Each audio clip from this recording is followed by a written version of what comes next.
The fluorescent lights flickered overhead like dying fireflies, casting intermittent shadows across the blood-stained linoleum of Saint Margaret's emergency department. Sarah Chan pressed her back against the supply closet door, her scrubs still damp with sweat from the chaos that had erupted 3 hours ago. Through the reinforced glass window, she could see him, Marcus Holloway, the man who had walked into their hospital with a duffel bag full of grievances and enough ammunition to rewrite everyone's story. "I know you're in there, Sarah." His voice carried across the empty corridor, each word measured and deliberate. "The one who tried to save my daughter. The one who failed." Sarah's fingers trembled as they traced the outline of her grandmother's jade pendant, a talisman she'd worn through every shift for the past 8 years. The cool stone had witnessed countless emergencies, but nothing like this. Nothing that had turned her sanctuary into a war zone, her colleagues into hostages, and her healing hands into the only weapons that might matter.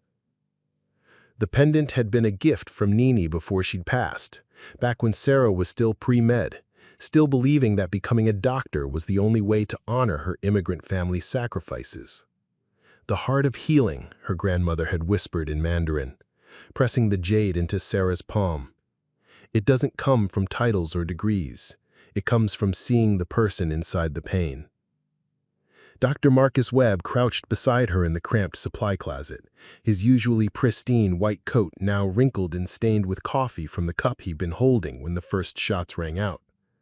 At 62, Webb had seen everything a career in emergency medicine could throw at him, but his hands shook as he adjusted his wire-rimmed glasses.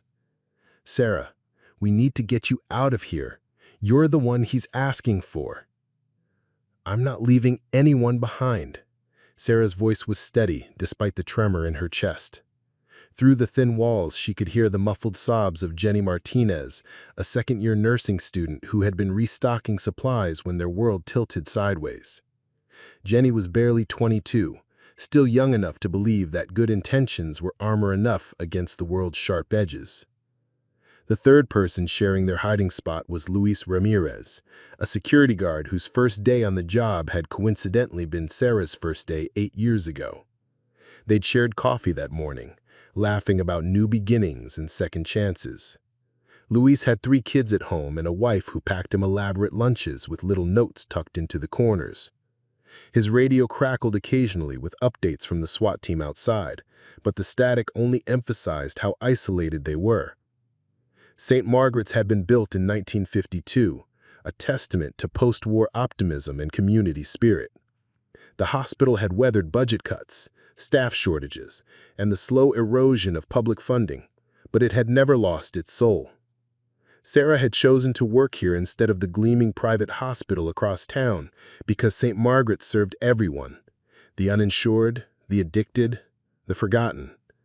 It was where healing happened not because of profit margins, but because it had to.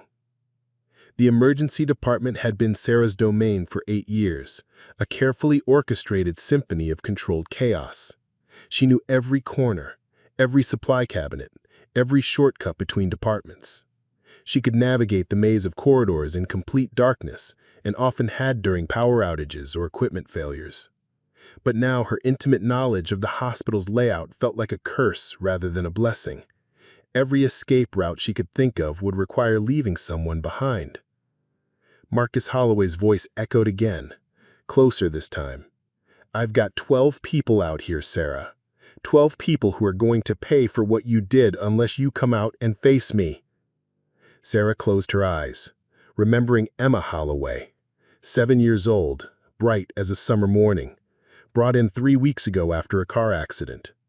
The little girl had been conscious when the paramedics arrived, talking about her stuffed elephant and asking if her daddy would be there when she woke up. Sarah had been the triage nurse that night, the first medical professional to touch Emma's small hand and promise that everything would be okay. But promises were fragile things in an emergency department. Emma's injuries had been more severe than they'd initially appeared, internal bleeding that the X-rays had missed, a slow hemorrhage that turned critical while they waited for the pediatric surgeon to arrive from across town. Sarah had held Emma's hand as the little girl slipped away, had whispered stories about brave princesses and magical elephants, had been the last person to see light in those trusting brown eyes. The investigation had cleared everyone involved. The coroner's report cited rare complications and unavoidable circumstances. The hospital's Quality Assurance Committee found no negligence, no malpractice, no deviation from standard care protocols. But Marcus Holloway, a widowed father whose world had already been shattered by his wife's death 2 years earlier, needed someone to blame for the loss of his only child. "Dr. Webb," Sarah whispered, her voice barely audible above the hum of the ventilation system. "The medication storage room. It has a separate HVAC system, right? If I could get to the main controls." Webb's eyes widened as he understood her implication. "The sedatives. You're thinking about the aerosol delivery system they installed last year for the surgery prep area." Sarah nodded. The hospital had upgraded its systems after a series of violent incidents in emergency departments across the state. The new installation could theoretically disperse a mild sedative through the ventilation system, though it had never been tested under real-world conditions. It was a long shot, a desperate gamble that required her to navigate through hostile territory to reach a control panel she'd only seen during staff orientations. Jenny's sobs had quieted to barely audible whimpers, but Sarah could feel the young woman's terror radiating through the cramped space. Louise checked his radio again, the static-filled voices of law enforcement creating a soundtrack of futility. The police had established a perimeter, but protocol demanded negotiation before action.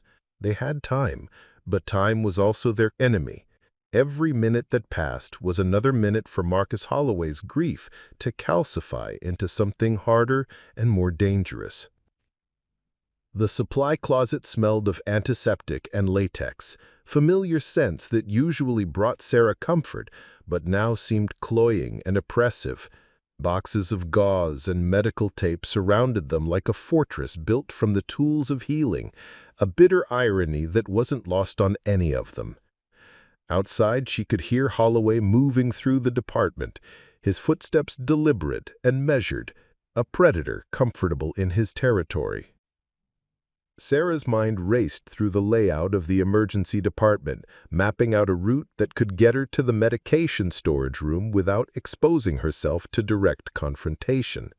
The service corridors that maintenance staff used to move between departments, the old pneumatic tube system that still connected to the pharmacy, the forgotten access panel behind the vending machines, all potential pathways that required her to leave the safety of their hiding place. "There's something else," Dr. Webb whispered, his voice heavy with a secret he'd been carrying. "Marcus Holloway, he used to work here. 5 years ago, before Emma was born, he was a lab technician in pathology." The revelation hit Sarah like a physical blow. Holloway knew the hospital as well as she did, understood its rhythms and vulnerabilities, had walked these same corridors thousands of times. This wasn't a random act of violence. It was a carefully planned assault on the place that had failed to save his daughter, executed by someone who understood exactly how to hurt them most effectively. "Why didn't anyone tell me?" Sarah's voice carried a note of betrayal that surprised her. "He left after his wife died, couldn't handle being around death and disease anymore. But he knew our protocols, our security systems, our staff schedules. Sarah, he's been planning this." Through the thin walls they heard a crash, possibly equipment being overturned, maybe a stretcher being shoved against a wall. Holloway's voice followed, tinged with growing frustration. "I'm not gonna hurt anyone who doesn't deserve it, Sarah. But you made me a promise 3 weeks ago. You looked me in the eye and told me my little girl was going to be fine. You lied to me." Sarah remembered that moment with crystalline clarity. The waiting room had been full that night. a typical Friday evening rush of accidents and ailments. Marcus Holloway had been pacing by the vending machines, still wearing his work clothes from the construction site where he'd been when he got the call. His hands had been dirty, calloused from honest labor, shaking as he asked question after question about Emma's condition. She had tried to be reassuring without making guarantees, had used the careful language that medical professionals learned to navigate between hope and reality, but Marcus had heard what he needed to hear, had interpreted her professional compassion as a promise that his daughter would come home. In the space between Sarah's words and Marcus's understanding, a tragedy had been planted that was now blooming into something darker. The jade pendant grew warm against her skin, and she found herself thinking about her grandmother's stories of war and resilience, of ordinary people who had found extraordinary courage when circumstances demanded it. Nainai had lived through the Japanese occupation, had hidden in caves and rice paddies, had learned that survival sometimes required choices that civilized society never prepared you for. "I have to try," she whispered to Dr. Webb. "The sedative system. If I can reach the controls, maybe I can level the playing field enough for SWAT to move in safely." "Sarah, no." Webb's hand closed around her wrist. "You're a nurse, not a tactical officer. This isn't your responsibility." But Sarah was already moving, her decision crystallizing into action with a clarity that surprised her. She had spent 8 years responding to emergencies, 8 years making split-second decisions that meant the difference between life and death. This was just another emergency, another moment where her training and instincts would have to be enough. "Actually," she said, her voice gaining strength, "this is exactly my responsibility. Those 12 people out there, they're my patients now, and I've never lost a patient because I was too scared to try." The supply closet door opened with a whisper, and Sarah Chen stepped out into a corridor that had been transformed into a battlefield. Behind her, she left the safety of hiding and the comfort of being just another victim. Ahead of her lay a journey that would require her to become something she had never imagined. A healer willing to fight. A nurse who understood that sometimes saving lives meant taking aim at the person threatening them. The fluorescent lights continued their erratic dance overhead, casting her shadow long across the linoleum as she moved toward whatever came next. In her pocket, her grandmother's jade pendant pulsed with warmth, a reminder that courage was often just love given another name. Sarah's apartment had always been a study in controlled chaos, much like the emergency department where she spent most of her waking hours. The small one-bedroom space in a converted warehouse held the accumulated treasures of a life lived in service to others. Medical textbooks dog-eared from years of reference, thank you cards from patients taped to her bathroom mirror, and a collection of coffee mugs from every hospital gift shop in the tri-state area. Her morning routine had become a meditation of sorts, a series of small rituals that prepared her mind and body for whatever the 12-hour shift might bring. At 4:30 a.m., her alarm would whisper rather than scream, a gentle chime that had replaced the jarring buzzer after too many nights of being jolted awake by trauma pages.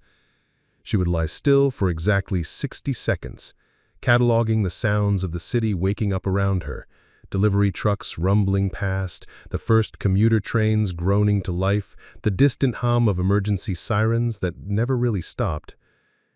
Coffee was her first sacrament, ground fresh from beans she ordered online from a small farm in Guatemala. The ritual of measuring, grinding, and brewing gave her hands something purposeful to do while her mind sorted through the day ahead. She would stand at her kitchen window, watching the sun paint the sky in gradual shades of possibility, and think about her patients, the regulars she knew by name, the newcomers who would trust her with their pain, the families who would look to her for answers she didn't always have.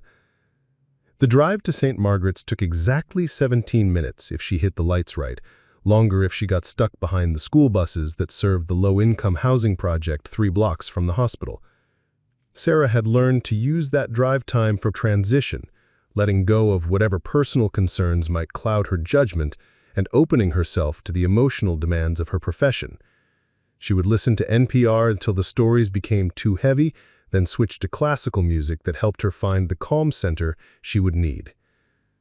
But the contradiction lived in her chest like a stone she couldn't swallow, the gap between the healer she tried to be and the woman she actually was.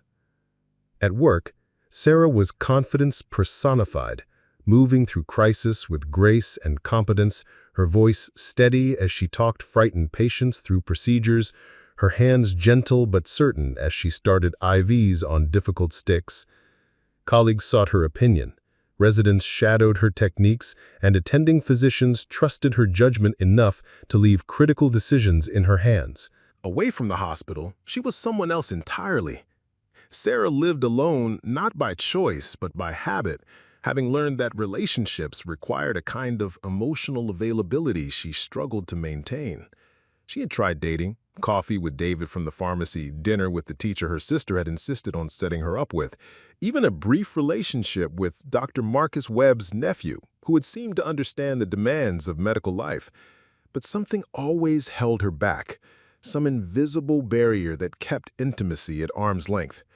Her sister Lisa called it emotional unavailability. Her mother worried that Sarah was using work to avoid living. Her father, a man of few words who had emigrated with nothing and built a successful restaurant through sheer persistence, simply asked why she didn't want to be happy. But Sarah wasn't sure she knew how to be happy anymore, wasn't certain that happiness was something she deserved.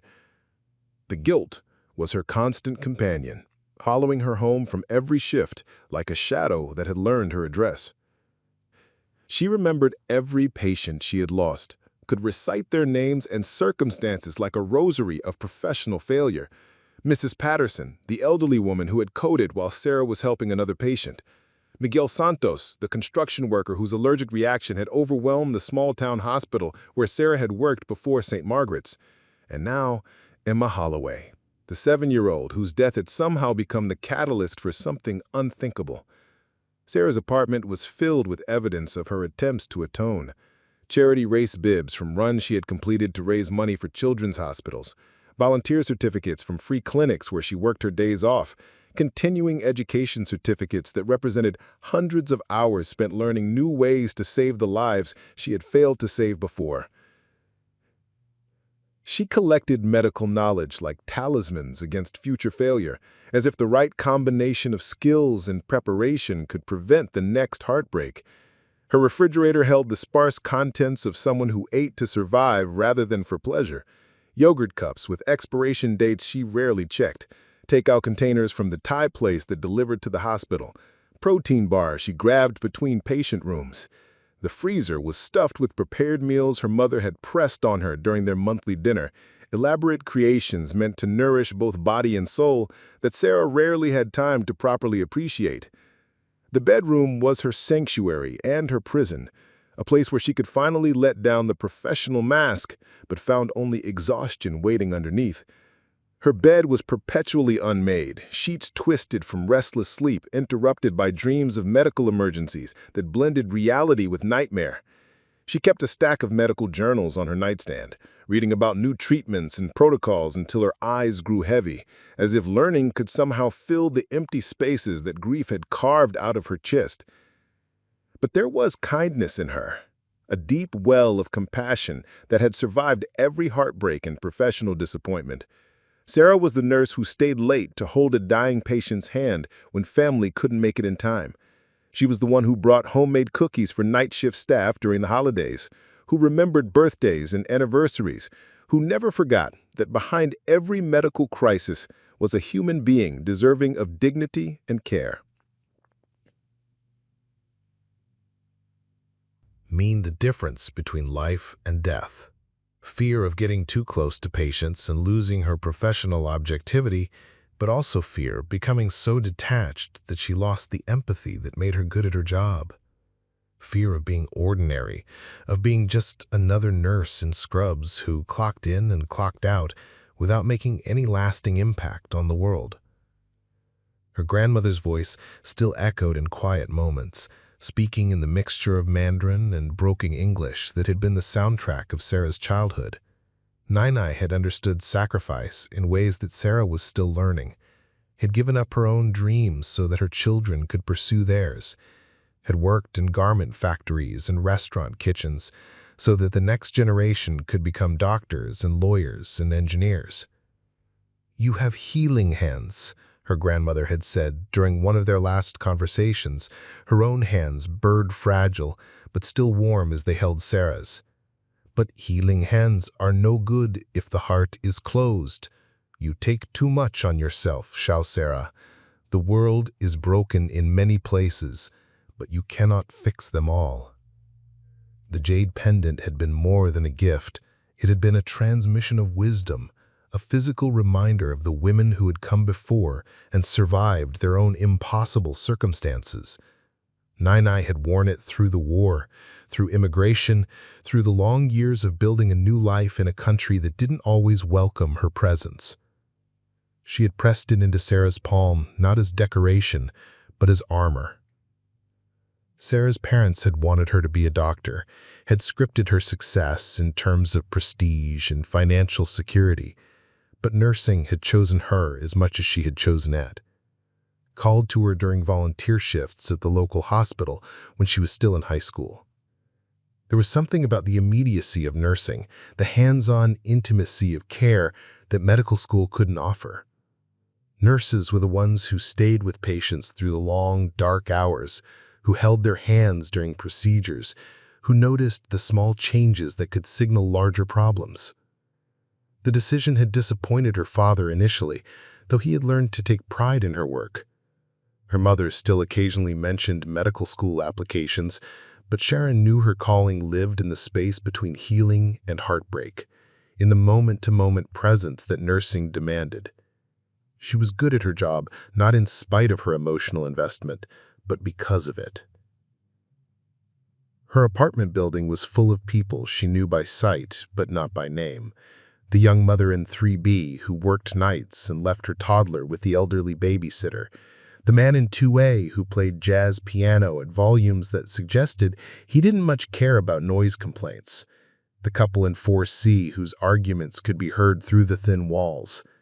Sarah moved among them like a ghost, polite but distant, her energy reserved for the emotional demands of her profession.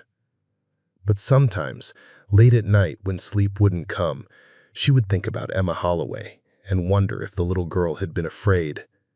Emma had asked about her stuffed elephant, had worried that her father would be sad if she didn't get better.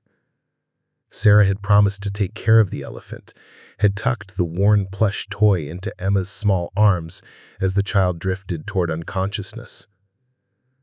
The elephant now sat on Sarah's dresser, a reminder of promises kept and promises broken, of the thin line between healing and failing that every healthcare worker walked. She had tried to return it to Marcus Holloway after the funeral, but he had been unreachable, lost in a grief that had apparently been fermenting into something darker. Now, moving through the darkened corridors of Saint Margaret's, with Marcus's voice echoing behind her, Sarah understood that all of her training, all of her experience, all of her careful emotional boundaries had been preparation for this moment. The jade pendant pressed warm against her chest, and she could almost hear her grandmother's voice whispering encouragement in the language of survival. As the little girl slipped away, the same hands that would now have to find the strength to save the living. The first injustice had been subtle, almost invisible to anyone who wasn't trained to see the cracks in the system. Sarah pressed herself against the wall outside the medication storage room, listening to Marcus Holloway's voice carry across the emergency department as he began to reveal the depth of his grievances. But his anger wasn't just about Emma's death. It was about every small betrayal, every institutional failure that had brought him to this point. "Do you know what it's like?" Marcus called out, his voice echoing off the sterile walls. "To watch your child die while insurance companies debate whether a helicopter transport is medically necessary?" His words carried the weight of a man who had been systematically broken by bureaucracy, piece by careful piece. Sarah closed her eyes, remembering that night with painful clarity. Emma had needed to be transferred to Children's Hospital downtown for emergency surgery, but the insurance pre-authorization had taken 47 minutes to obtain. 47 minutes during which a 7-year-old girl had bled internally while administrators shuffled papers and calculated costs. The delay hadn't been the cause of Emma's death, but it had been a contributing factor.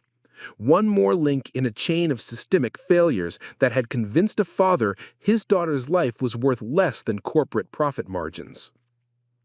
From her position near the storage room, Sarah could see into the main emergency bay where Marcus held his hostages.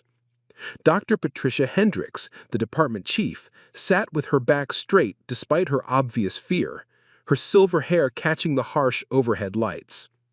At 68, Dr. Hendricks had dedicated her career to making Saint Margaret's a place where quality care wasn't determined by a patient's ability to pay. But even her authority was limited when insurance companies held the purse strings.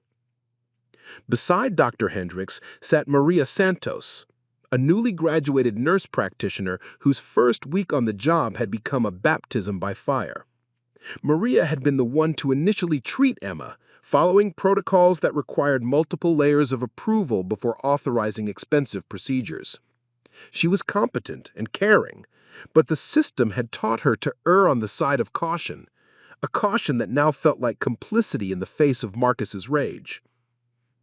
The second injustice, Marcus continued, pacing in front of his captives like a prosecutor presenting evidence, was when your social worker told me that Emma's anxiety about the procedures was normal, and that I should manage my own emotions instead of demanding that someone explain what was happening to my daughter in terms she could understand. Sarah winced, knowing exactly which social worker he meant. Janet Fleming had been with the hospital for 15 years, had seen thousands of frightened families, and developed a professional distance that sometimes came across as callousness. Janet wasn't cruel. She was overwhelmed, working double shifts to cover for unfilled positions, carrying a caseload that would have been impossible for 2 people. But her efficiency had become armor, and that armor had failed to protect a terrified little girl who needed comfort more than protocol. The third injustice involved the pharmacy delay that had kept Emma waiting an additional 20 minutes for pain medication. Sarah had watched the clock tick while calling down to pharmacy, listening to busy signals and automated messages while a child whimpered in pain. The pharmacy was understaffed too. One pharmacist trying to cover 3 departments because the hospital couldn't afford to hire adequate personnel. When the medication finally arrived, Marcus had watched his daughter suffer for nearly half an hour because the system prioritized cost savings over compassion. Dr. Richard Chen, no relation to Sarah despite the shared surname, had been the 4th source of Marcus's growing rage. The emergency department physician had been competent, but rushed, spending less than 5 minutes with Emma before ordering tests and moving on to the next patient. Dr. Chen wasn't negligent, but he was human, and humans made mistakes when they were forced to see 40 patients in a 12-hour shift.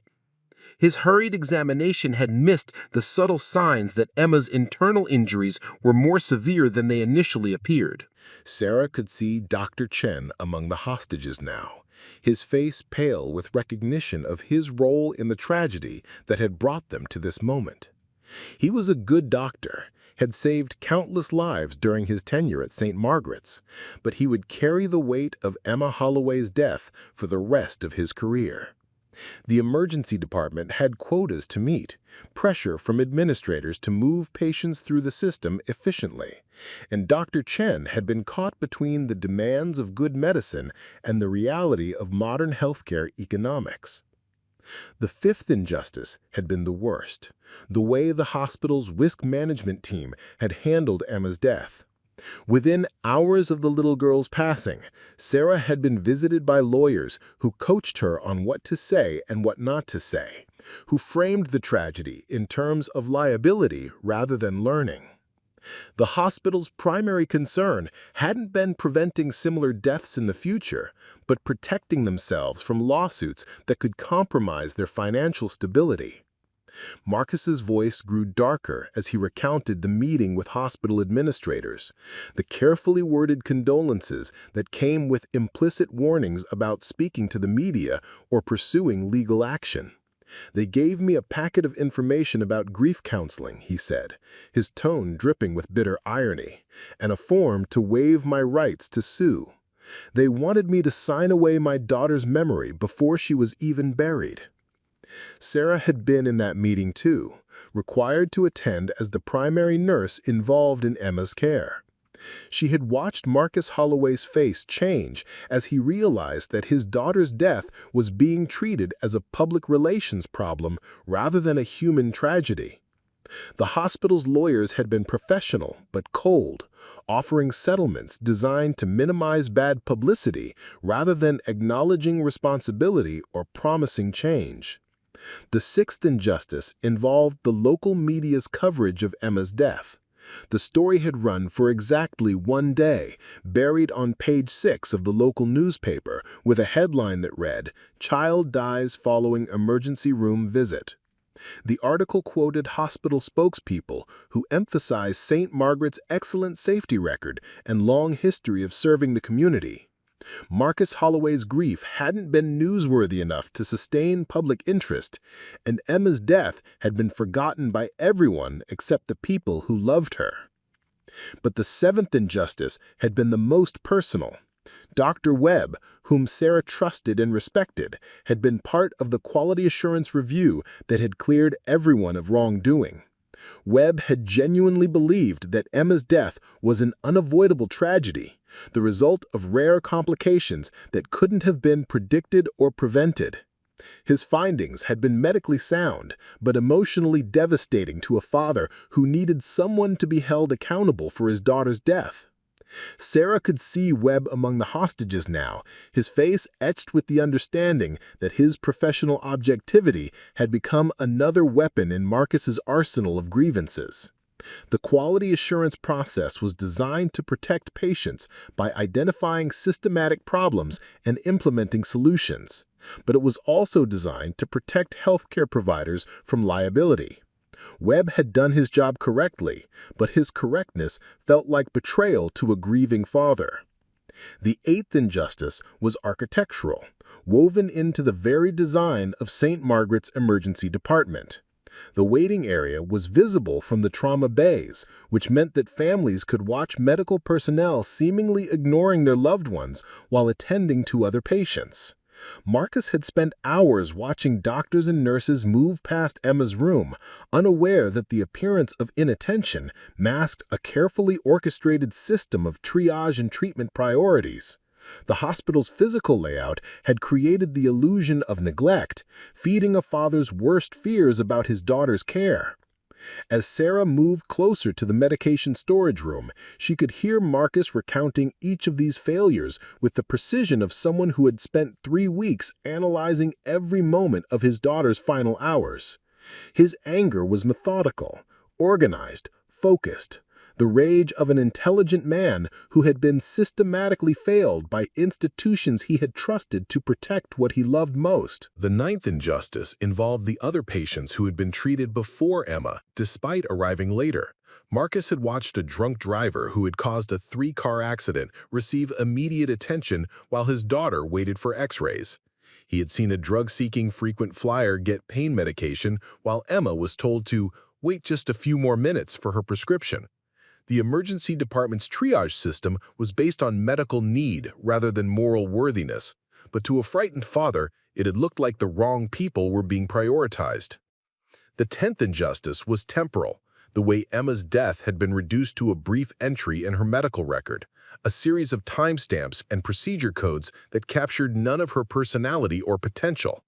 Marcus had requested copies of his daughter's chart and found her reduced to medical terminology that stripped away everything that had made her special.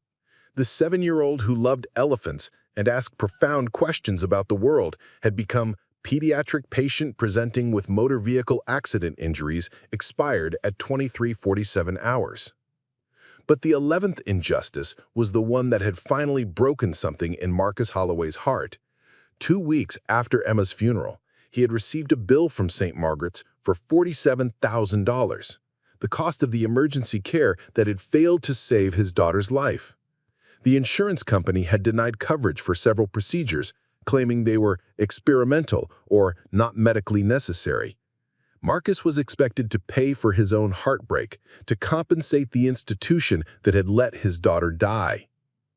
The 12th and final injustice was the most subtle and the most destructive. In the days following Emma's death, Marcus had become invisible. Colleagues offered brief condolences before moving on with their lives. Neighbors crossed the street to avoid having to find words for his loss. The world had continued spinning while his had stopped completely, and the message he received was clear. His grief was inconvenient, his daughter's death was already old news, and he was expected to heal quietly and privately without making anyone else uncomfortable. Sarah reached the medication storage room door and pressed her ear against the cool metal, listening for any sign that Marcus was aware of her location. The corridor was quiet, except for the distant sound of her colleague's frightened breathing. She could hear Jenny Martinez whispering what sounded like prayers in Spanish, her young voice barely audible above the humming of the ventilation system. The access panel for the sedative dispersion system was located behind a maintenance hatch near the ceiling, reachable only if Sarah could find something to stand on. She looked around frantically, her eyes adjusting to the dim emergency lighting that cast everything in shades of amber and shadow.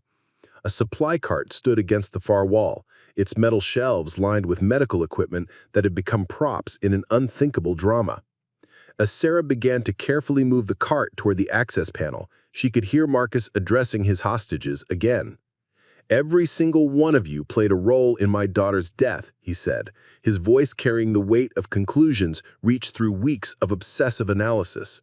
Not through malice, but through compliance.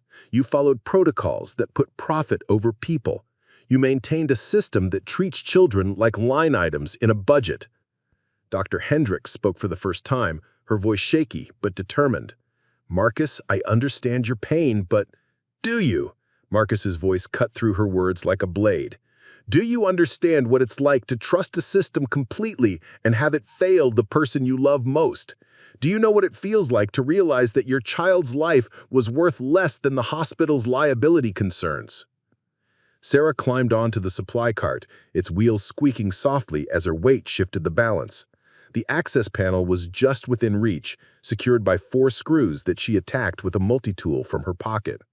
Her hand shook slightly as she worked, aware that discovery could mean not just her own death, but the failure of what might be the hostage's only chance at survival. The first screw came loose with a soft metallic sound that seemed impossibly loud in the quiet corridor. Sarah froze, listening for any change in Marcus's voice or movement, but he continued his methodical recitation of grievances. He could hear him moving among the hostages, his footsteps measured and deliberate, the sound of a man who had planned every moment of this confrontation. The second screw proved more stubborn, its threads corroded by years of humidity and disuse. Sarah applied steady pressure, feeling the metal give way gradually as she worked. Sweat beaded on her forehead despite the air conditioning, a combination of physical exertion and terror that made her acutely aware of every sensation. The jade pendant's weight against her chest, the synthetic fabric of her scrubs against her skin, the metallic taste of adrenaline on her tongue.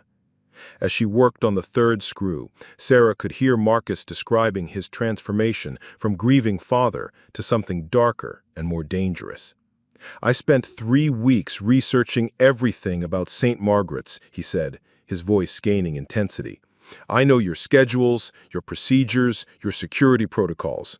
I know which doors are monitored and which aren't, which corridors have cameras and which are blind spots. I used to work here, remember? I helped build the very systems that failed my daughter." The third screw came free, and Sarah felt the access panel shift slightly under her fingers. The fourth and final screw was the largest, designed to secure the panel against the possibility of unauthorized access. Sarah gripped the multi-tool more firmly, applying torque that made her knuckles white with effort. Through the walls, she could hear Marcus's voice taking on a different quality, the tone of a man approaching some predetermined climax. "But I'm not here for revenge," he said, and Sarah could hear genuine surprise in the hostage's silence.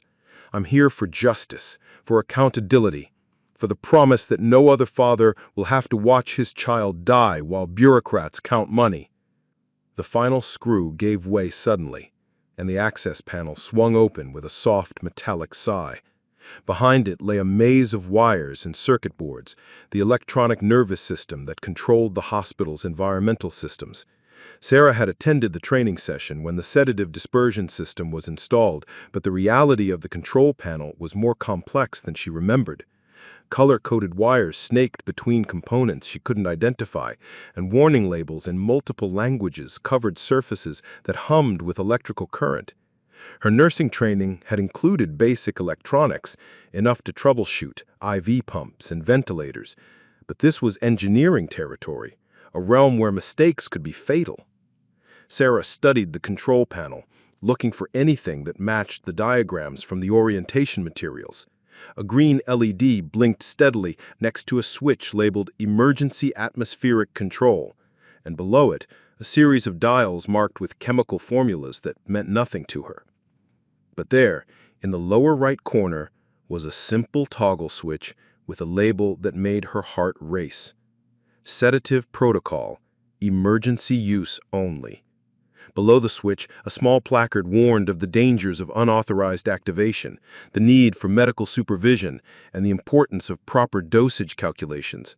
Sarah realized that even if she could activate the system, she had no way of knowing whether the concentration would be enough to incapacitate Marcus without harming the hostages. Negotiators. The system had failed so completely that healing hands were being asked to hold weapons, that the very people Marcus was angry with were now his only hope for resolution. Sarah flipped the switch. The panel's light shifted from green to amber, and she could hear a subtle change in the ventilation system's rhythm.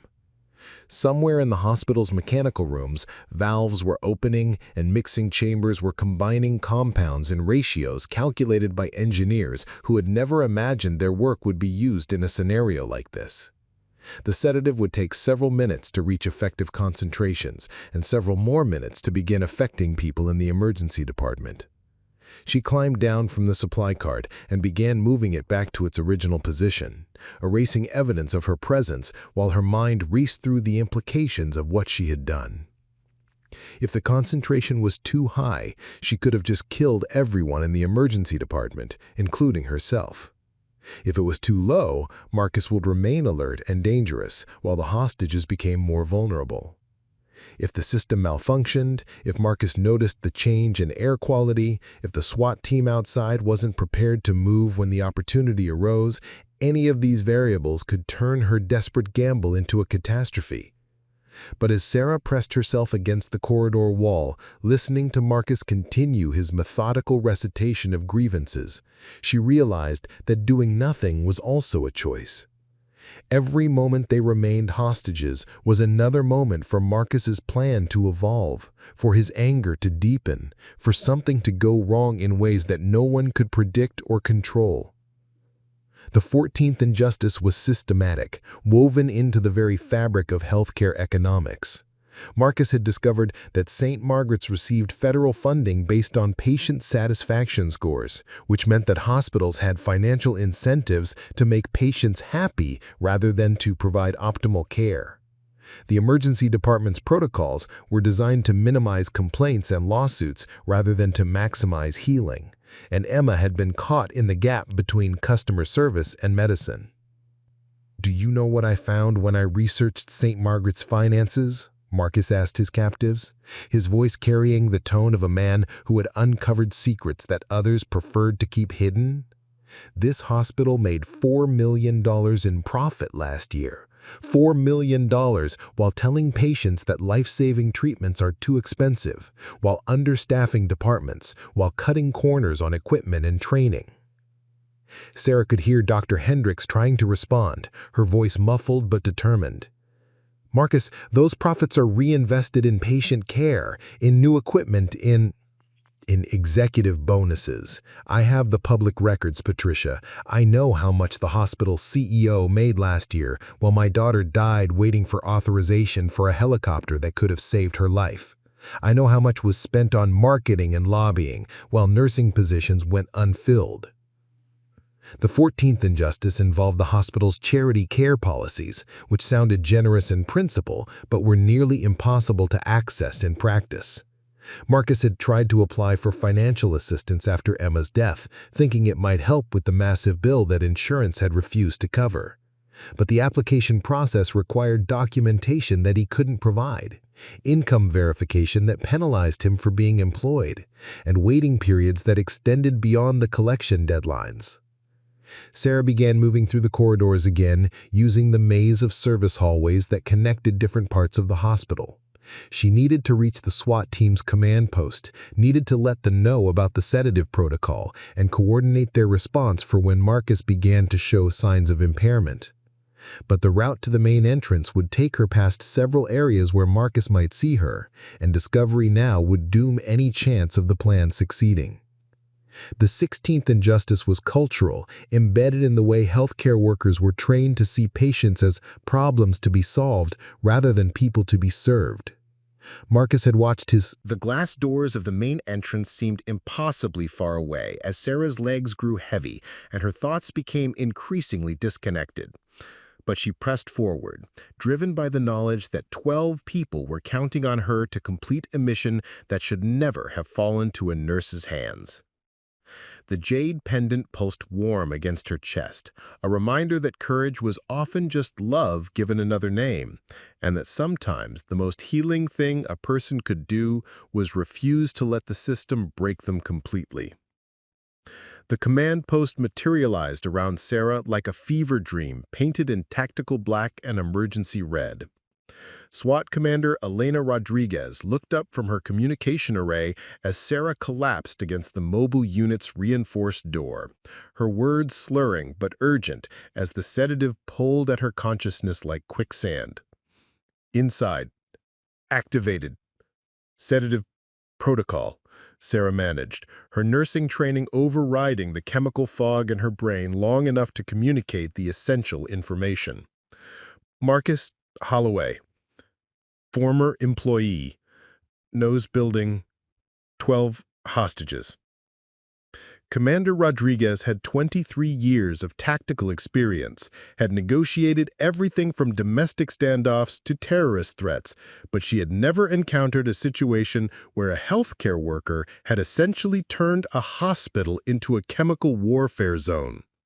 Her dark eyes assessed Sarah quickly, pupils reactive but dilated, speech impaired but coherent, motor function deteriorating but not dangerously so.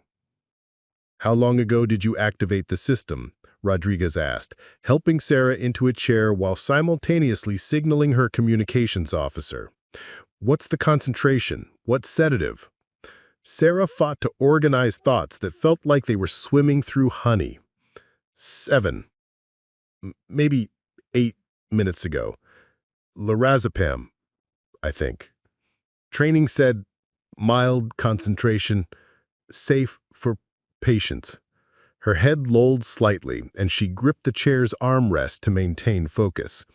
"He's bigger than average patient. Might take longer."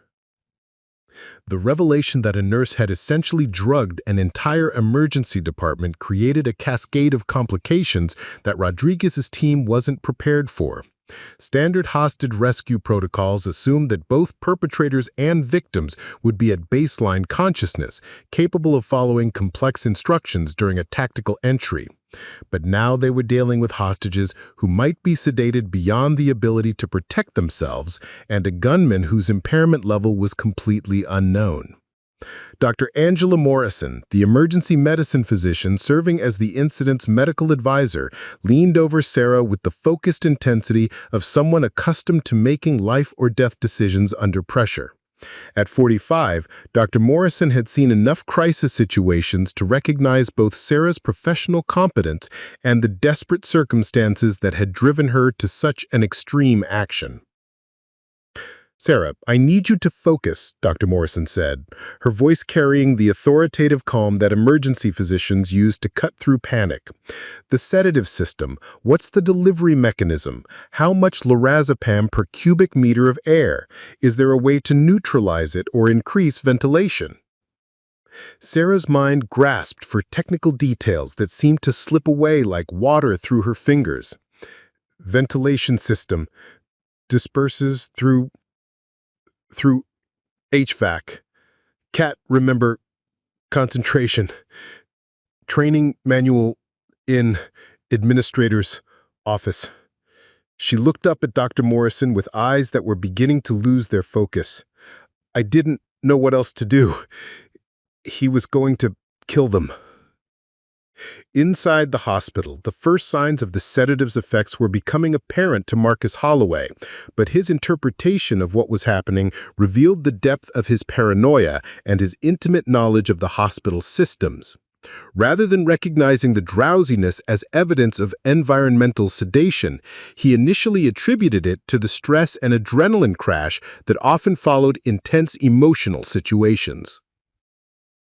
Preparing and narrating this type of story took us long efforts and hard work, so if you're enjoying the story, please consider subscribing to our channel. Dr. Hendricks was the first hostage to show obvious signs of impairment, her medical training making her acutely aware of her changing mental state. At 68, her metabolism processed the lorazepam differently than younger colleagues, and she felt the familiar sensation of pharmaceutical sedation that she had witnessed in countless patients over her career. "Marcus," Dr. Hendricks said, her voice taking on the careful precision of someone fighting against chemical impairment. I think there's something in the air. The ventilation system. It feels like..." She struggled to find words that wouldn't escalate the situation while communicating her growing suspicion. But Marcus's response revealed the first crucial revelation about his mental state and planning. "You think I don't know about the sedative protocol?" he asked, his voice carrying a mixture of anger and bitter amusement. "I helped install that system 5 years ago when I worked in facilities management. I know every pipe, every vent, every fail-safe in this building." The admission sent shockwaves through both the hostages and the tactical team monitoring the situation through surveillance equipment. Marcus hadn't just been a lab technician. He had been involved in the hospital's infrastructure development, which meant his knowledge of the building systems was far more comprehensive than anyone had realized. Maria Santos, the young nurse practitioner, felt the sedative's effects as a growing disconnect between her thoughts and her ability to articulate them. But her impairment revealed something unexpected about Marcus's psychological state. As she struggled to maintain alertness, she noticed that Marcus was moving differently, his usual measured pace becoming slightly unsteady, his careful enunciation beginning to slur. "You're feeling it too," Maria observed, her professional training overriding her fear. "The sedative. You're not immune to it." Marcus paused in his pacing, and for the first time since the crisis began, his facade of complete control showed cracks. The revelation that he was as vulnerable to the sedative as his hostages created a moment of shared human frailty that cut through the artificial distance between captor and captive. Dr. Chen, fighting against his own increasing drowsiness, made the second crucial observation about Marcus's condition. "Marcus, when did you last sleep? Really sleep? Not just lying awake thinking about Emma?" The question seemed to strike Marcus with unexpected force, and his response revealed the extent of his psychological deterioration over the 3 weeks since his daughter's death. "Sleep?" He laughed, but the sound was hollow and broken. "I haven't slept more than 2 hours at a time since Emma died. Do you know what it's like to close your eyes and see your daughter's face asking why you couldn't save her?" The admission revealed that Marcus was operating on severe sleep deprivation in addition to acute grief, which explained both his meticulous planning and his increasingly irrational responses. Dr. Chen, despite his own impairment, recognized the signs of a man on the edge of complete psychological collapse. Jenny Martinez, the nursing student who had been hiding in the supply closet, felt the sedative as a blessed relief from the terror that had consumed her for the past 3 hours. But her relaxed state allowed her to notice details that fear had previously obscured. "Mr. Holloway?" she said, her young voice gentle despite the circumstances. "Your hands are shaking. When did you last eat something?" The observation revealed another layer of Marcus's deteriorating condition. His hands, which had been steady when he first entered the hospital, now trembled with the combination of low blood sugar, caffeine withdrawal, and the physical effects of sustained adrenaline. He was not the controlled predator he had appeared to be, but a man slowly disintegrating under the weight of grief and poor self-care. Luis Ramirez, the security guard whose radio had been providing updates from the tactical team, made the third crucial observation as the sedative affected his inhibitions. "Marcus, I knew your wife. Carmen used to bring Emma to the children's playgroup at St. Augustine's. She was special, always asking questions, always trying to help other kids who were scared or hurt." The mention of his daughter's name and personality traits that Luis remembered personally created an unexpected moment of human connection. Marcus stopped pacing entirely, his weapon lowering slightly as he processed the fact that someone else remembered Emma as a person rather than just a case file. "She wanted to be a veterinarian," Marcus said, his voice breaking for the first time since the crisis began. "Said she wanted to help animals who couldn't tell people where it hurt. She practiced on her stuffed elephant, always carrying that thing around, making up stories about adventures they would have together."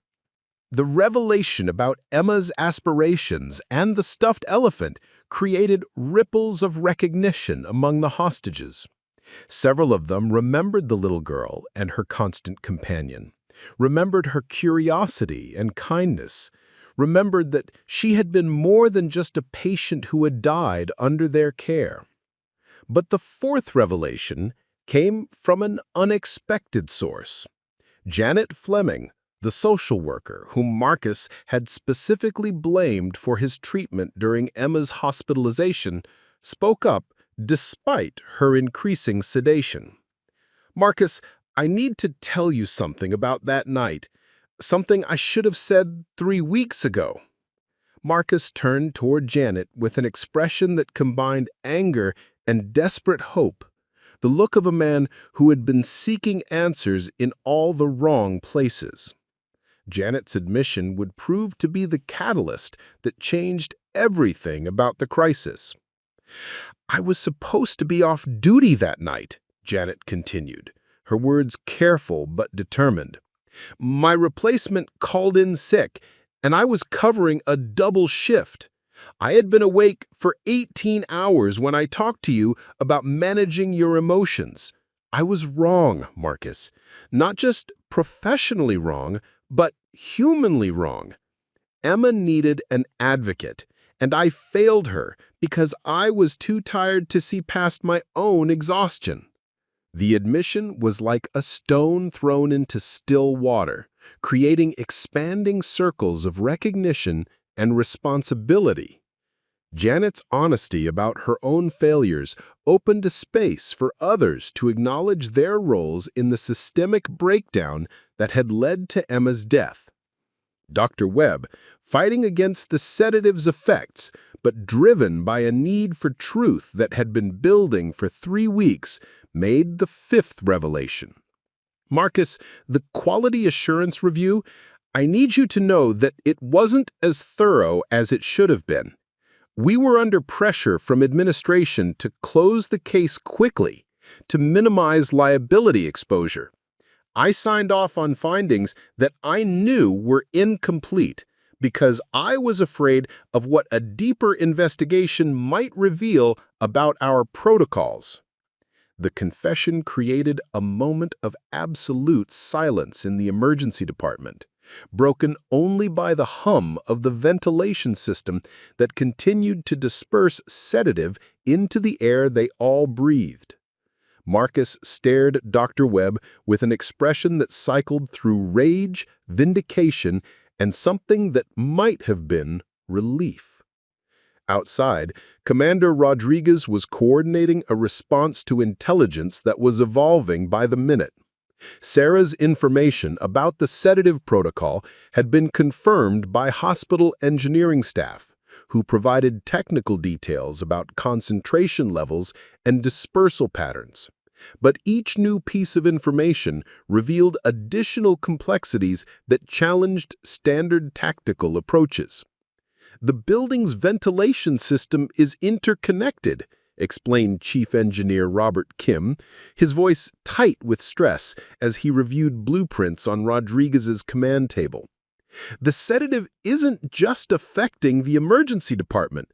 It's being pulled into the surgical suites, the ICU, the maternity ward. We've got patients throughout the hospital who are being exposed to uncontrolled medication." The revelation created an entirely new dimension to the crisis. What had begun as a hostage situation was now a potential mass casualization event, with unknown numbers of hospital patients being subjected to sedation that could interfere with their medical conditions or treatments. Dr. Morrison immediately began coordinating with the hospital's other departments to assess the impact of the sedative exposure. "I need respiratory therapists standing by for any patients who might experience breathing difficulties," she ordered into her radio.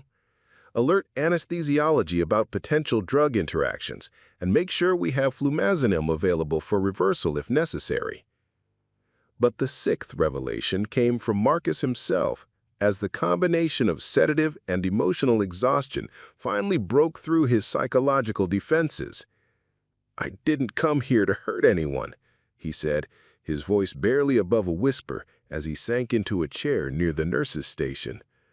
"I came here to make you understand what it feels like to be powerless, to watch something you love die while other people make decisions based on money instead of mercy." The admission revealed the true nature of Marcus's plan, not mass murder, but a desperate attempt to create empathy through shared experience of helplessness. His weapon, the hostages discovered, had never been loaded with live ammunition. The magazines contained blanks, realistic enough to create fear, but incapable of causing physical harm. Dr. Hendricks, despite her sedation, recognized the significance of this revelation. "Marcus, the gun, it's not real ammunition?" "Blanks," Marcus confirmed, his voice heavy with exhaustion and the weight of 3 weeks' worth of unprocessed grief. "I wanted you to feel afraid, to feel out of control, to understand what it's like when your world depends on other people's decisions, but I never intended to actually hurt anyone." The seventh revelation unfolded as the sedative continued to lower everyone's inhibitions and defenses. Dr. Chen began speaking about the pressure he felt to move patients through the emergency department quickly, about quotas and efficiency metrics that sometimes conflicted with thorough patient care. Maria Santos talked about her fears as a new nurse practitioner, about the gap between her training and the reality of practicing medicine in an understaffed, underfunded hospital. Jenny Martinez, her youth making her more susceptible to the sedative's effects, began crying as she talked about her student loans and the financial pressure that made her afraid to advocate too strongly for patients who couldn't pay their bills. Luis Ramirez spoke about watching families destroy themselves trying to pay for medical care that should have been a basic human right. But the eighth and most profound revelation came as the sedative reached its peak effectiveness and Marcus's psychological barriers finally collapsed completely. "I used to believe in this place," he said, tears streaming down his face as he looked around the emergency department that had once been his workplace. "I believed that Saint Margaret's was different, that we actually cared about people instead of profit. Emma's death didn't just take away my daughter. It took away my faith in everything I thought was true about healing and helping people." The confession revealed the depth of Marcus's disillusionment and the way institutional failures had compounded his personal tragedy. He wasn't just grieving his daughter's death. He was mourning the loss of his belief in the fundamental goodness of the healthcare system he had once served. Commander Rodriguez, monitoring the situation through surveillance equipment, recognized that the crisis had evolved beyond the scope of tactical intervention. "This isn't a hostage situation anymore," she told her team, as Marcus's weapon lay forgotten on the floor beside his chair. "This is a group therapy session conducted under the influence of pharmaceutical sedation." Dr. Morrison, listening to the conversations taking place inside the hospital, made a decision that would later be studied in crisis management textbooks. Instead of ordering an immediate tactical entry to secure the scene, she requested permission to enter the hospital herself and provide medical supervision for what had become an unprecedented situation. These people are processing trauma while under the influence of a powerful sedative. They need medical oversight, not tactical intervention. And if we're going to help them heal from this experience, someone needs to witness their honesty and validate their feelings. The ninth revelation emerged as the hospital's administrative staff, monitoring the situation from the command post, began to acknowledge their own roles in creating the systemic failures that compounded Marcus's grief. Had led to this crisis. CEO Margaret Thornton, a woman who had spent her career balancing medical ethics with financial realities, spoke into her radio with a voice heavy with recognition. "We created this situation," she admitted to the tactical team and medical staff gathered around the command post. "Not intentionally, not maliciously, but through 1,000 small compromises that prioritized efficiency over empathy, profit over patience. Marcus Holloway is right about almost everything he's accused us of." The admission created a moment of profound silence among the crisis response team, followed by a gradual recognition that resolving this situation would require more than just tactical expertise. It would require institutional change, systemic reform, and a willingness to acknowledge that the healthcare system's problems were deeper and more complex than anyone had been willing to admit. As the sedative reached its peak effectiveness and the barriers between captor and hostages dissolved entirely, the emergency department became a space of unprecedented honesty and vulnerability. Marcus Holloway and the 12 people he had held hostage began to share their fears, their failures, and their hopes for a healthcare system that truly served the people it was meant to heal. The 10th and final revelation would come from Sarah Chen herself, as she fought against the sedative's effects long enough to deliver one last piece of crucial information to the tactical team. Dr. Morrison entered Saint Margaret's emergency department 47 minutes after Sarah had activated the sedative protocol, wearing a tactical vest that felt foreign against her scrubs and carrying medical equipment that might be needed to reverse the effects of what had essentially become an accidental mass sedation event. The scene that greeted her challenged every assumption she had held about crisis intervention and the nature of healing itself. Marcus Holloway sat slumped in a wheelchair that someone had positioned near the nurse's station, his face streaked with tears that caught the fluorescent light like broken glass. The weapon that had terrorized 12 people lay forgotten on the floor several feet away, its threat neutralized not by tactical intervention, but by the simple human need to be heard and understood. Around him, the hostages moved with the careful deliberation of people fighting against pharmaceutical impairment, but their movements were peaceful, almost gentle. "Marcus," Dr. Morrison said softly, approaching him with the same careful attention she would give any patient in crisis. "I'm Dr. Morrison. I'm here to make sure everyone is medically stable, including you. How are you feeling right now?" Marcus looked up at her with eyes that held exhaustion so profound it seemed to have weight and substance. "Like I've been holding my breath for 3 weeks and finally remembered how to exhale," he said, his voice hoarse from hours of talking. Is that a normal response to lorazepam?" Dr. Morrison knelt beside his wheelchair, automatically checking his pulse and respiratory rate while maintaining eye contact that conveyed professional competence tempered with human compassion. "It's a normal response to finally letting go of something you've been carrying alone for too long." The sedative just made it easier to lower your defenses enough to process what you've been feeling. The conversation that followed would later be transcribed and studied by crisis intervention specialists, grief counselors, and healthcare administration experts trying to understand how a potential tragedy had transformed into something unprecedented, a space of healing that emerged from the intersection of chemistry, desperation, and human vulnerability.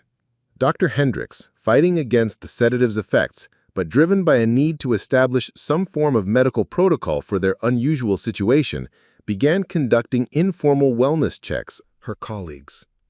"Jenny, how are your respiratory rates? Any chest tightness or difficulty breathing?"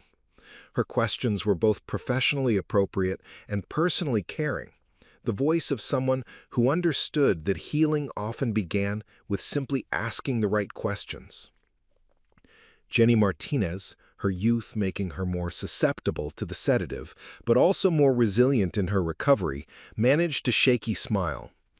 "I feel like I'm floating a little bit, but not in a bad way, more like when you're really tired but finally feel safe enough to rest." She looked around the emergency department that had been transformed from a workplace into something resembling a group therapy session.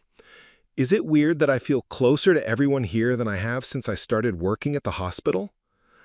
The observation revealed one of the unintended consequences of the crisis. The way shared vulnerability had created bonds between colleagues who previously known each other only in professional contexts. The artificial barriers that hospital hierarchies and shift schedules typically maintained had dissolved, leaving behind relationships that were more honest and more human. Luis Ramirez, whose security training had taught him to assess threats and maintain situational awareness, found himself analyzing the crisis from a completely different perspective. "You know what's interesting?" he said, his voice thoughtful despite the chemical impairment. "Marcus never actually threatened to hurt anyone. He said he would make us pay, but he never specified how. We assumed violence because that's what we've been trained to expect." The insight revealed how fear and assumption had shaped everyone's response to the crisis, how cultural conditioning about hospital violence had created expectations that Marcus had deliberately exploited without actually intending to fulfill. His psychological manipulation had been more sophisticated and more effective than actual threats might have been. Dr. Chen, whose rushed examination of Emma Holloway had been one of the triggers for Marcus's rage, struggled with the combination of sedative effects and profound guilt that he had been carrying for 3 weeks. "Marcus, I need you to know that I think about Emma every day, not just because of the lawsuit implications or the quality assurance review, but because she was special. She asked me if the x-ray machine would hurt, and when I told her it wouldn't, she said she was glad because she didn't want the technician to feel bad about hurting someone." The memory of Emma's compassion, shared through tears that the sedative had made impossible to suppress, created a moment of profound connection between Marcus and the physician he had blamed for his daughter's death. It was a reminder that Emma had been more than a patient who died. She had been a little girl whose kindness had touched everyone who met her. Maria Santos, whose newness to the hospital had made her feel like an outsider during normal circumstances, found her voice in ways that sobriety might not have allowed. "I became a nurse practitioner because I wanted to make healthcare more accessible to people who couldn't afford doctors," she said, her words careful but determined. "But I've spent my first week here learning to navigate insurance protocols instead of learning to heal people. Something is fundamentally wrong with that." Her observation touched on one of the systemic issues that had contributed to Emma's death, the way healthcare providers were forced to become financial gatekeepers rather than advocates for their patients. The sedative had lowered inhibitions enough for people to speak truths that professional courtesy typically kept hidden. Janet Fleming, the social worker whose exhaustion had contributed to Marcus's sense of abandonment during Emma's hospitalization, made a decision that would prove to be pivotal in the healing process that was beginning to emerge from the crisis. "Marcus, I want to do something for you, something I should have done 3 weeks ago." She moved slowly to the desk phone, her movements careful but purposeful despite the sedative's effects. "I'm calling the hospital's patient advocate office, and I'm formally requesting a complete review of Emma's case, not for liability purposes, but for learning purposes. We need to understand every decision point where we could have done better, and we need to implement changes so that no other family goes through what you've experienced." The gesture was more than symbolic. It was a concrete step toward the kind of institutional accountability that Marcus had been seeking.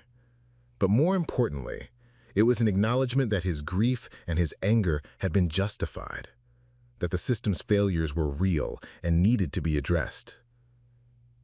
Commander Rodriguez, monitoring the situation from outside, recognized that the crisis had evolved beyond any scenario covered in tactical training manuals. "I'm documenting this entire incident for review by mental health crisis specialists," she told her team. "What we're witnessing isn't just conflict resolution. It's institutional therapy conducted under unique circumstances." The tactical team's role had shifted from potential rescue operation to protective perimeter, ensuring that the healing process taking place inside the hospital could continue without interference. Rodriguez understood that sometimes the best law enforcement response was knowing when not to intervene. Dr. Morrison began implementing what she would later describe as pharmaceutical-assisted conflict resolution, monitoring everyone's vital signs while facilitating conversations that were addressing systemic problems in real time. "Marcus, I want to understand something," she said, her voice carrying the authority of someone accustomed to managing medical crises. "What would accountability look like to you? What would need to change for you to feel that Emma's death had meaning?" Marcus's response revealed the depth of thought he had put into his grievances over the 3 weeks since his daughter's death. "I want transparency," he said, his voice gaining strength despite the sedative effects. "I want families to know when hospitals make mistakes, not to assign blame, but to prevent future mistakes. I want medical personnel to be human beings first and employees second. I want Emma's story to be told so that other children don't die while bureaucrats count money." The conversation that followed would later be condensed into what became known as the Holloway Protocols, a series of reforms that Saint Margaret's would implement to address the systemic issues that had contributed to Emma's death. But in the moment, it was simply a grieving father finally being heard by the people he had trusted to save his daughter's life. Dr. Webb, whose quality assurance review had cleared everyone of wrongdoing while failing to address underlying problems, made a commitment that would change the trajectory of his remaining career. "Marcus, I'm retiring in 6 months," he said, his voice heavy with the weight of decisions he wished he could make differently. "But I want to spend those 6 months working with you to develop new quality assurance protocols that focus on learning instead of liability protection." The offer represented more than professional collaboration. It was an acknowledgement that healing required action, not just apology. Webb understood that his legacy would be determined not by the mistakes he had made, but by his willingness to help prevent future mistakes. As the sedative began to metabolize and wear off, the conversations in the emergency department took on a different quality. The chemical lowering of defenses was being replaced by conscious choices to remain vulnerable and honest, to continue the healing process that had begun under pharmaceutical influence but would need to continue through deliberate human connection. Jenny Martinez was the first to fully metabolize the lorazepam, her young body processing the medication more efficiently than her older colleagues. As clarity returned to her thoughts, she made a decision that would define her nursing career. "I want to specialize in pediatric emergency medicine," she announced to the group, her voice steady despite the emotional weight of the preceding hours. I want to learn how to advocate for children like Emma, how to make sure families feel heard and supported even when we can't promise outcomes. Her declaration created ripples of recognition among the others, each person beginning to process how the crisis had changed their understanding of their professional responsibilities. The emergency department that had been a workplace 8 hours earlier was becoming a space of transformation, where people were choosing to let trauma become the foundation for more meaningful work. Luis Ramirez, whose first day at Saint Margaret's had become an unforgettable baptism by fire, approached Marcus with the careful respect of someone who understood that healing required witness. "Mr. Holloway, I have 3 kids at home," he said, his voice carrying the weight of parental empathy. "If something happened to one of them, if I felt like the system had failed them the way it failed Emma, I don't know what I would do. I understand your anger, and I respect what you've accomplished here today." The acknowledgement was more than validation. It was recognition that Marcus's actions, while extreme, had emerged from a place of love and desperation that any parent could understand. Luis's words helped transform Marcus from a perpetrator into a grieving father whose pain had finally found appropriate witnesses. Dr. Morrison, monitoring the group's collective recovery from sedation, recognized that they were experiencing something unprecedented in crisis intervention literature. "What we're seeing here," she explained to Commander Rodriguez via radio, "is therapeutic breakthrough achieved through shared vulnerability. The sedative created a temporary space where people could speak truths they normally wouldn't risk sharing, and now they're choosing to maintain that level of honesty as they regain full consciousness." The observation would later contribute to research into pharmaceutical-assisted conflict resolution, though Dr. Morrison was careful to emphasize that the circumstances that had led to this outcome were not replicable or recommended. The healing that was taking place was emerging from the intersection of chemistry, desperation, and extraordinary human resilience. Marcus began moving through the emergency department not as a captor checking on his hostages, but as someone seeking forgiveness and offering apologies. His first stop was at Dr. Chen's side, where he knelt beside the physician's chair with the humility of someone who had finally found the courage to see beyond his own pain. "Dr. Chen, I blamed you for Emma's death because I needed someone to be responsible for something that felt senseless. But Emma liked you. She told me after the examination that you had kind eyes and gentle hands. She wouldn't want me to hate you for trying to help her." Dr. Chen's response came through tears that had nothing to do with pharmaceutical influence and everything to do with the relief of finally being seen as human rather than as a symbol of institutional failure. "Marcus, I've been carrying Emma's death like a stone in my chest for 3 weeks. Knowing that she felt safe with me, that helps more than you could possibly understand." The exchange represented more than forgiveness. It was the beginning of a relationship between 2 men who had been forever changed by a little girl's death and who now shared the responsibility of making sure her story contributed to preventing future tragedies. Sarah Chen arrived back in the emergency department as the immediate crisis was resolving, escorted by paramedics who had been monitoring her recovery from sedative exposure. Her return created a moment of recognition that would become legendary among the hospital staff. The nurse who had risked everything to save their colleagues, who had turned healing hands into instruments of tactical intervention. "Sarah," Dr. Hendricks said, rising unsteadily from her chair to embrace the woman who quite literally saved their lives. "What you did today, there aren't words for that kind of courage." But Sarah's response revealed the humility that had always characterized her approach to nursing. "I just did what any of us would have done," she said, though her voice carried the exhaustion of someone who had been forced to make impossible choices under unthinkable circumstances. "We're healthcare workers. We solve problems and save lives. Today, the problem was just different." Her words sparked a discussion among the group about the nature of healing and the boundaries of professional responsibility. Had Sarah exceeded her scope of practice by activating the sedative system? Had she violated medical ethics by drugging people without consent? Or had she simply demonstrated that healing sometimes required actions that textbooks couldn't anticipate? Dr. Morrison, who would later co-author papers on the ethical implications of Sarah's actions, offered a perspective that would influence healthcare ethics discussions for years to come. Sarah made a clinical decision under extreme circumstances, using available resources to protect patient safety, she said. The fact that her patients happened to include a gunman doesn't change the fundamental nature of what she did. She assessed a dangerous situation and implemented an intervention designed to minimize harm.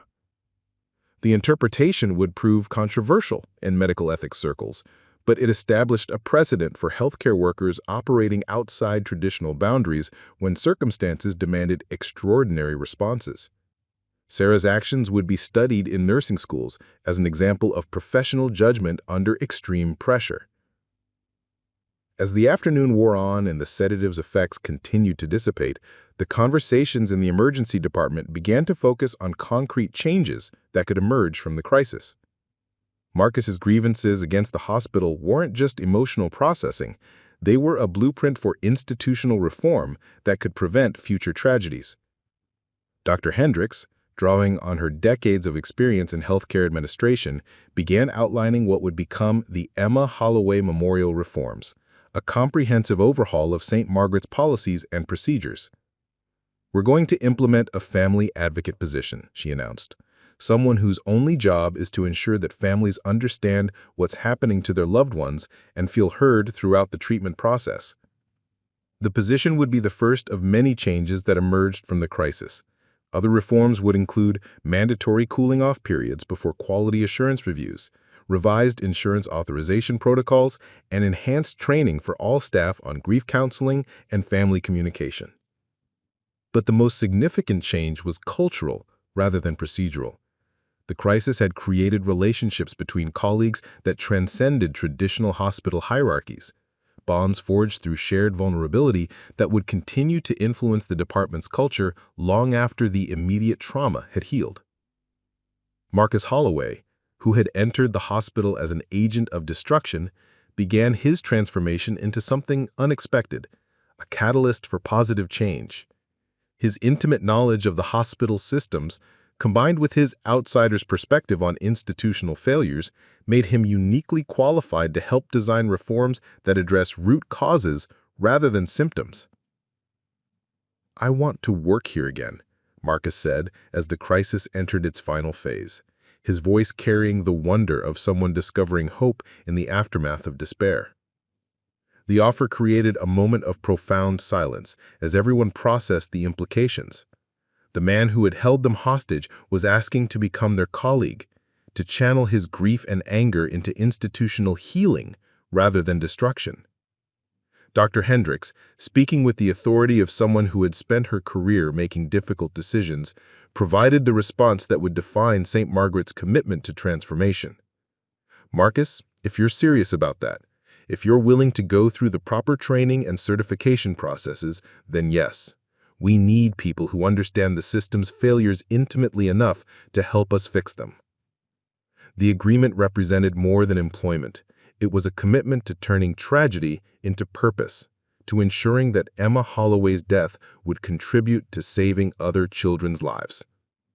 Marcus would spend the following months in intensive training, learning to channel his passionate advocacy for patients into professional expertise that could create lasting change. As the evening approached and the crisis officially concluded, the emergency department began the slow process of returning to normal operations. But normal had fundamentally redefined. By the day's events, relationships had been forged, perspectives had been shifted, and commitments had been made that would influence the hospital's culture for years to come. Sarah Chen, exhausted but oddly peaceful, sat in the same supply closet where the crisis had begun, holding Emma Holloway's stuffed elephant. The toy would become a permanent fixture in the emergency department, a reminder of the little girl whose death had sparked institutional transformation and of the healing that could emerge from even the darkest circumstances. "Subscribe to healing," she whispered to the elephant, adapting the phrase that would later become the hospital's unofficial motto, "Where silence is never forgotten, but neither is hope." 1 year after the crisis, Jenny Martinez completed her certification in pediatric emergency medicine and was promoted to charge nurse for the children's unit that St. Margaret's had established in Emma's memory. The unit was designed specifically to address the unique needs of pediatric patients and their families, with child-friendly environments, specialized staff training, and protocols that prioritized comfort alongside clinical care. "Working with children who are scared and hurt," Jenny explained during a television interview about the anniversary of the crisis, "I remember Emma Holloway every day.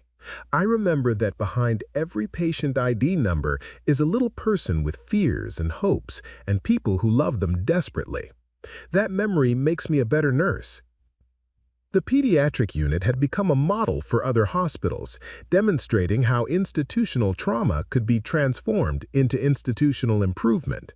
Jenny's youth and energy, combined with the wisdom she had gained from the crisis, made her an effective advocate for both patients and colleagues.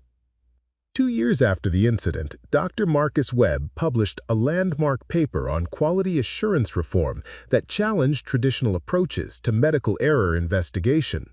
His research, conducted in collaboration with Marcus Holloway, demonstrated how defensive institutional responses to patient deaths actually increased the likelihood of future errors by preventing honest analysis of systemic failures. "The St. Margaret's incident taught us that healing requires truth-telling," Dr. Webb wrote in the paper's conclusion, "and that truth-telling requires the kind of courage that our current healthcare system often discourages. We must create spaces where medical personnel can acknowledge mistakes without fear of punishment, where families can express grief without being silenced by legal concerns, and where institutions can learn from failures rather than simply defending against liability." The paper sparked a national conversation about medical error disclosure and institutional accountability, contributing to policy changes at the federal level that encouraged transparency over defensiveness in healthcare quality improvement efforts. Dr. Richard Chen used his experience from the crisis to develop new protocols for emergency department patient flow that balanced efficiency with empathy.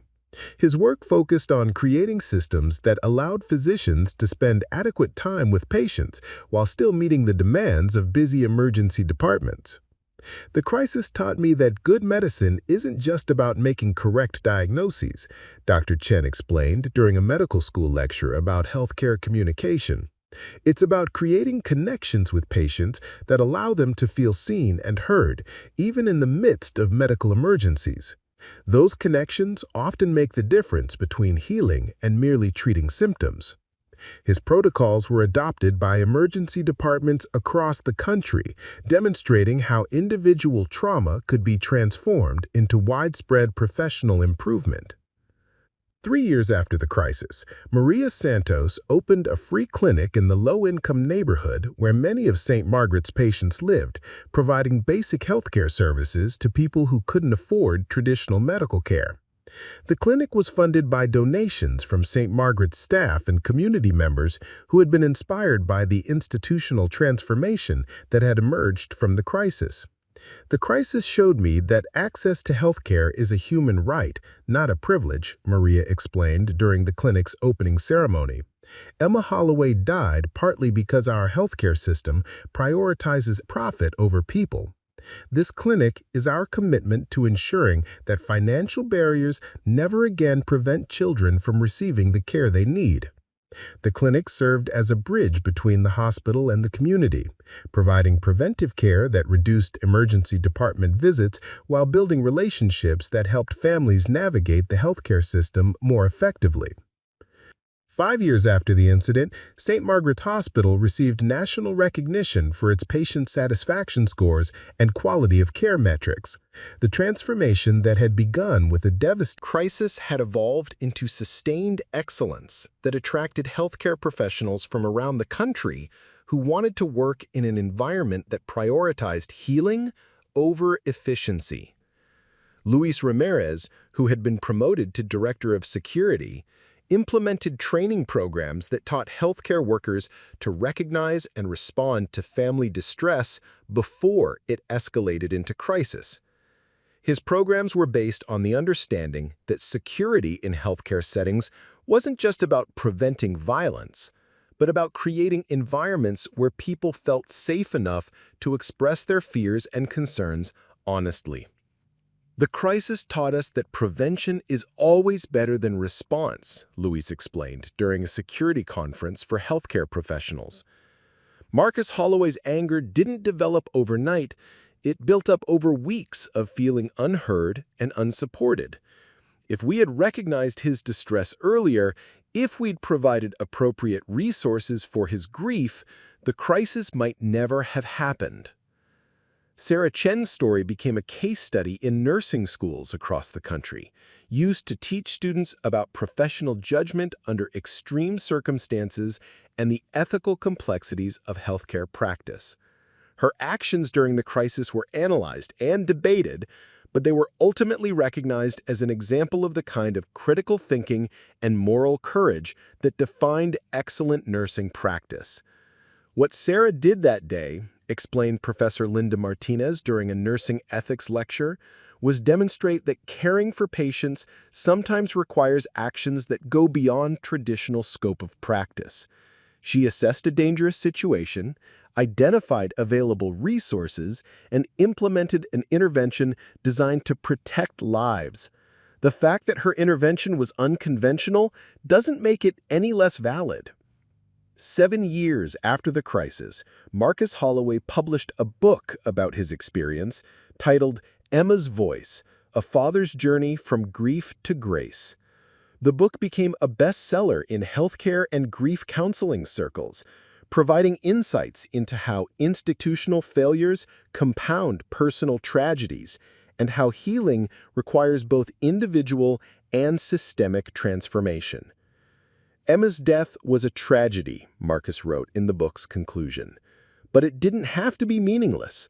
The changes that emerged from our crisis have prevented other families from experiencing the kind of institutional abandonment that we faced.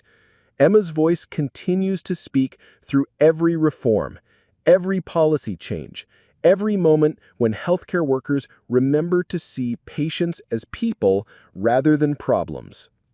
The book's success led to speaking engagements around the country, where Marcus shared his story with healthcare professionals, administrators, and families who were navigating their own difficult journeys through the medical system. 10 years after the incident, a new wing of Saint Margaret's Hospital was dedicated in Emma Holloway's memory. The Emma Holloway Family Center provided comfortable spaces for families to stay close to loved ones during extended hospitalizations, along with counseling services, financial assistance programs, and advocacy support for families navigating complex medical situations. Dr. Angela Morrison, who had responded to the crisis and later became St. Margaret's chief medical officer, spoke at the dedication ceremony about the ongoing legacy of that extraordinary day. The crisis showed us that healthcare is fundamentally about relationships between human beings, and that those relationships require trust, honesty, and the willingness to acknowledge when we fall short of our ideals. The Family Center served families from across the region, providing support that helped prevent the kind of isolation and desperation that had led to Marcus's crisis. Its programs were designed based on lessons learned from that day, ensuring that no family would have to navigate medical emergencies without appropriate support and advocacy.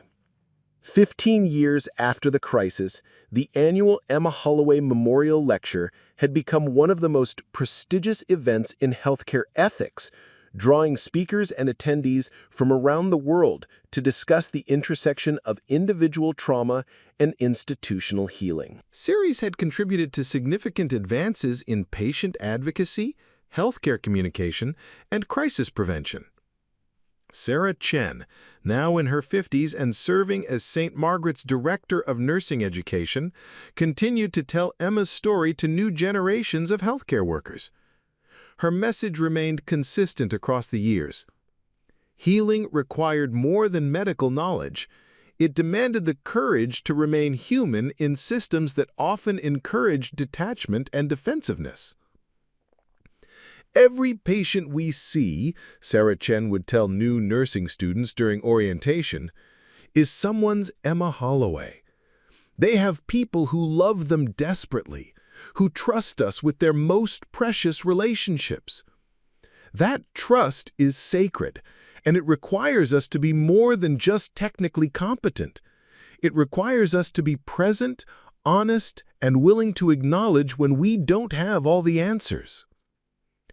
20 years after the incident, Jenny Martinez published research demonstrating that hospitals implementing the Emma Holloway protocols had significantly lower rates of patient complaints, medical errors, and staff burnout.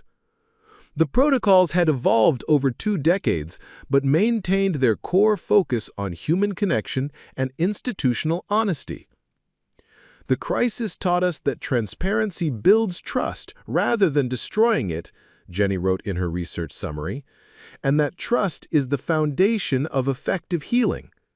When patients and families feel heard and supported, when medical personnel feel empowered to be human, when institutions prioritize learning over liability protection, everyone benefits." The research contributed to national healthcare policy discussions and influenced accreditation standards that required hospitals to demonstrate meaningful patient and family engagement in quality improvement efforts. As Sarah Chen approached retirement after more than 40 years in nursing, she often returned to the supply closet where the crisis had begun, now converted into a meditation space for staff members who needed quiet moments during difficult shifts. Emma Holloway's stuffed elephant still sat on a small shelf, worn from years of being held by healthcare workers who needed reminders of why their work mattered. "Emma," Sarah would whisper to the elephant during these quiet moments, "your voice is still being heard. Every policy change, every moment of compassion, every time someone chooses to see the person inside the patient, that's your legacy continuing to grow." The elephant had become a symbol not just of loss, but of the transformation that could emerge when institutions chose healing over defensiveness, when people chose vulnerability over self-protection, when communities decided that individual tragedies could become foundations for collective improvement. On the 25th anniversary of the crisis, Saint Margaret's Hospital hosted a reunion of everyone who had been present that extraordinary day. Marcus Holloway, now in his 70s but still passionate about patient advocacy, brought photographs of Emma that he shared with colleagues who had become lifelong friends through shared trauma and mutual healing. 25 years ago, I thought my life was over when Emma died," Marcus told the gathered group, his voice steady despite the emotional weight of the memories. "I couldn't imagine how I would survive losing her, let alone how that loss could become something meaningful. But Emma's death taught us all that healing requires community, that institutions can change when people have the courage to demand better, and that love can transform even the darkest circumstances into sources of light." The reunion was filmed for a documentary about healthcare transformation that would be shown in medical schools and hospitals around the world, ensuring that Emma Holloway's story continued to inspire future generations of healthcare workers to see their profession as more than just a job, to understand it as a calling that required both technical competence and profound humanity. Sarah Chen, now retired but still volunteering as a patient advocate, closed the reunion with words that had become her signature over the years. "We are healthcare workers. We solve problems and save lives. Sometimes the problems are medical, sometimes they're systemic, and sometimes they're about helping people find hope in the midst of heartbreak. But our calling remains the same: to heal what's broken, to comfort what is suffering, and to remember that behind every patient is a story that deserves to be honored. As the reunion concluded and participants returned to their lives and work around the country, Emma Holloway's stuffed elephant remained in its place of honor, a silent witness to the ongoing legacy of a little girl whose death had taught an entire healthcare system how to live more fully, love more deeply, and heal more completely. The elephant would continue to sit on its shelf, watching over new generations of healthcare workers who would learn Emma's story and carry her voice into their own encounters with patients who needed more than medical treatment, who needed to be seen, heard, and valued as the irreplaceable human beings they were. And in hospitals around the world, in moments when healthcare workers needed reminders of why their work mattered, Emma's voice would continue to whisper, "Subscribe to healing, where silence is never forgotten."